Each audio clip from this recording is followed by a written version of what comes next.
Good morning, everyone. This is a Rapid Red F-150 that I did this weekend also with P&S Inspiration Stout along with this dark gray metallic. So I wanted to upload this updated video of me actually applying the coating and then the walk-around end results.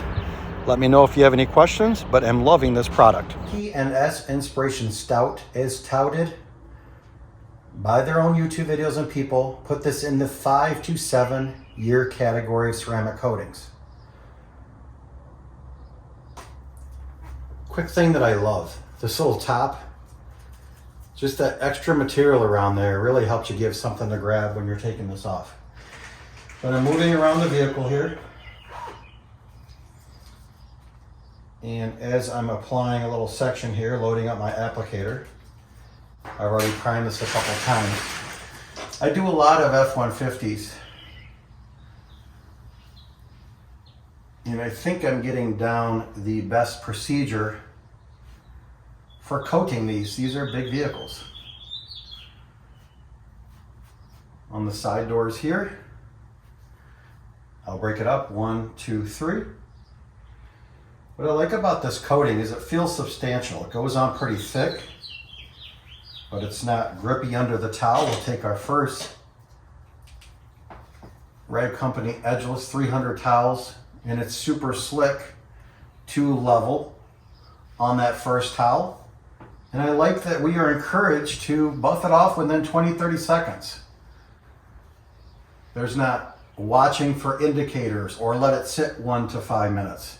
You do not want to let this sit longer than 20-30 seconds. It will create high spots, which I have found in the past, especially if you're working in colder temperatures.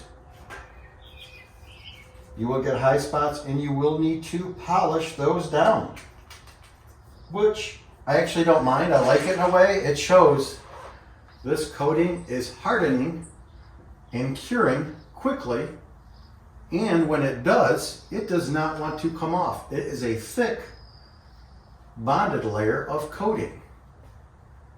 I almost kind of like that. I like coatings that you need to work to get them off. That means you have a good amount of material bonded to that paint. So here we are in section number 2 of this rear passenger door. And I can tell I'm hitting some areas that I've already coated up above. Super slick. I have been running a trial of P&S Inspiration Stout on my own personal work vehicle, and I have been very pleased with how it is performing. But there's really not a fear. This is easy to level, easy to buff. Perfect. I'm immediately seeing a difference in gloss as I sit here and look at this door compared to that one. The back panel there, richer, darker color, more depth. I'm seeing a lot more of this metallic flake.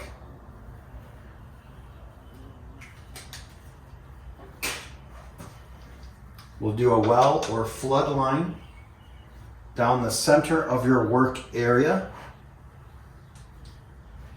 Do not overwork this product. Just get it onto the paint, let it sit for a couple seconds, level down with your first towel, finish buffing with a second towel, going outside your work area by 25%, they'll tell you. And when you're buffing these, I've learned, kind of pull the coating back into the towel. Don't do a flat, big spread. Kind of keep it in a center location. So now we're not wiping that onto adjacent panels. We can flip these towels occasionally. I think this is about my second or third set of towels that I have gone through. I just like switching out after a couple of panels or half a vehicle to make sure it is being leveled and the towels are clean. Let me show you here first person. I don't know if I could turn the light off, maybe that'd be better. Yep. So first person, there's that door, there's that one.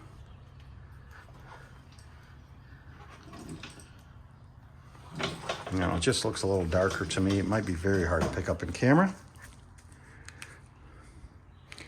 But as I like to do, I will pull the vehicle out here in the sun after it's all finished and show you the gloss. But very pleased with how this process and this product is working. All right, here she is. Super, super slick, super, super glossy. Very durable, 5+ year ceramic coating in P&S Inspiration Stout. Geon Trim Evo on the cowling, Geon Rim Evo on the wheels. I might have had enough stout to do the wheels, but I want to use a little bit of the liquid for product testing and didn't think it'd go the whole distance, so that's why we did the rim by Geon on those wheels. What do you guys think?